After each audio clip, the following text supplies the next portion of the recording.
Welcome back to another edition of Between Two Fars. I'm Warnike Miller, and I've had the pleasure of being joined by Young Cho for these last couple of episodes, talking about what's going on inside the GAO when a bid protest is filed. Today, we'd like to get your insight on motions to dismiss. Now, these are generally jurisdictional type motions that you're going to file before the agency report. But come on, people, we're under a deadline. There is a lot of work to do. How do you decide if you are going to throw your time into a motion to dismiss or when it's just a frivolous exercise that burns up the clock on the government side? Whew, motion to dismiss. I'm a new attorney. I'm looking at this case. How do I decide whether or not I want to file this? Well, I think there are a couple big ones that I think you can that'll stand out, and you'll know, I got it. I got this. I should file it, right? Timeliness. When you know this is untimely, please file one. Save everyone the time, right? Yes. And effort, because you will read GAO cases where it turns out, it was untimely. GAO I won't say never, but rarely dismiss something sua sponte. I once upon a time, when they were still using faxes, received the most marvelous fax of my life, where half of my protest was dismissed by the GAO. Now, does that happen now? I've not heard of it. So, but if you know that something's untimely, definitely worth your time, right? If it's, again, jurisdictional, say you have a task order off of an IDIQ, Right. and it looks like it's a $5 million task order. Well, again, that is definitely worth your time. Yes. Filing a dismissal. Now, the flip side of it is, and this is where you have to know your law, is if you have a GSA FSS FAR Part 8 Schedule by. Yes. And, sometimes the term task order will get you confused, but, don't file that request for dismissal of a GSA FSS task order on a jurisdictional basis, right? Because that's just wrong. Okay. Okay, good. Interested party, right? Yeah, that could be a tricky one. How do you know when the interested party issue is worth filing, and how do you know when it's just kind of frivolous? So again, that's the hard part. I think a lot of times when you're looking at a case, a lot of times it'll come up when a protester is challenging their own evaluation, the awardee's evaluation, and the best value trade-off. Okay. And the protester has pled enough that if everything were true, they could somehow change it, right? Yeah. Is there something that will change the scores? Sorry, a little bit of pet peeve there.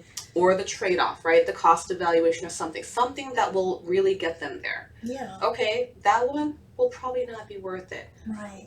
But if the protester in that situation doesn't challenge their own evaluation, right? There may not be enough, even if everything they say is true, for that decision to be overturned. Excellent. So maybe a good rule of thumb is believe everything in their protest. If they still don't get the award, then maybe you should think about filing that jurisdictional motion. Yep, exactly. All right. Yep. So the harder one, though, the hardest one is, did they fail to state a valid basis, right? And going back to what you said, even if I assume everything here is true, right? That's the one I think is the hardest, not only for us, well, it might be easier for us because I think we'll look at it and say, they're making this up. This has no basis. I think from the GAO attorney's standpoint, it's really hard to tell a lot of times because at the point in time when we're contemplating filing a request for dismissal, they don't have our side of the story, and they don't have the record. Right. So they really don't know, especially if the protester is challenging the awardee's evaluation. It's going to be very challenging for anyone to really say, okay, is this enough? Is this not enough, right? I think the easier ones is this speculation, pure speculation. Okay. And that's something that I think you're going to have to read a protest really carefully to figure out, okay, are they really, for lack of better terms, making this up? Are they pulling it out of thin air? Those I think will be worth, or may be worth, filing your request for dismissal, because at worst, GAO will say no, respond to the protest grounds, and and if you do, if the request does get granted, then it's less work for us, right? You will have maybe eliminated something. Now, from a strategic standpoint, maybe it's not worth it, because since you have the record, that after you file your agency report, they'll come back with a better, more articulated protest ground. Or, depending on the, I want to say sophistication, maybe the experience level of a protester, they'll see the record and maybe they'll withdraw that protest ground. So that's a judgment call, right? Now, if you're filing your motion to dismiss on these grounds and you're saying, oh, it's speculation, tell me about the documentation that they should include. If we've got some records in the file that show there's no way this speculation can be true, should we be including those records, or what type of documentation should we have in any of those motions to dismiss? So for any of the requests for dismissals, and I'm going to use a different example. So if they are alleging that the agency didn't do a price realism analysis that they should have done, and it's not provided for in the solicitation, well then at a minimum you want to have an excerpt of your solicitation with your request for dismissal in there, right? To show, okay, it was just never required, this is a legally defective argument. The protester should have included most of the attachments. But, in my experience, both at the agency and at GAO, these protesters don't always do that. So whatever you need to justify or to support your request for dismissal, those are the documents I think you want to have in there. Now, there's something that you said, Warneke, about the veracity, right? And that's kind of the tricky thing, right? Because what's the line between a dismissal and a denial? Now, if you are looking at the merits of the protest, right? Am I looking to see, okay, is this right or wrong? You're leaning more towards a denial, which is a merits-based argument, and it should probably not be part of a request for dismissal. But, there are some things that are, again, that the gray area borderline. So key personnel arguments, right? If someone argues maybe a bait and switch, or they couldn't have proposed someone, or pick any number of arguments relating to key personnel.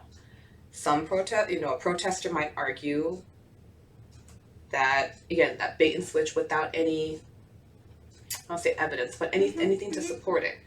Other folks, and this is where a lot of people are using LinkedIn very effectively, are printing out from LinkedIn, right, whatever it is that they're having it. Now, we might want to do that too, if you think about it, right, where you have a bait and switch allegation, or this person's not there, and there's just absolutely nothing to support it, yet we know for a fact that that person is still there, right?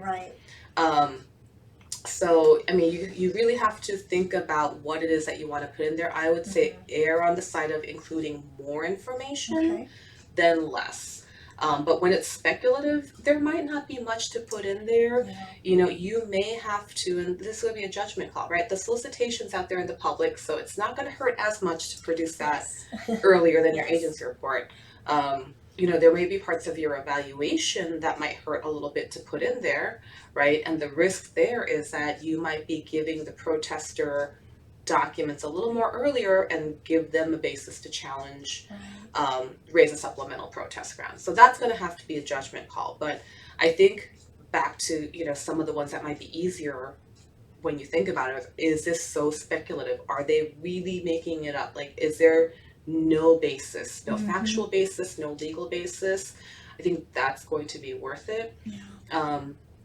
And I know even within my own office recently, one of our colleagues filed a request for dismissal and it was granted. So I think it really narrowed down the protest grounds. Good. We like hearing about those. Yes, and it can actually even, narrow down when you do that, the record might be narrowed down, which means there's the universe of supplemental protest grounds that could be raised may also be narrowed down. So again, it's going to be a strategic decision that has to be made. Like, what is my time worth, right?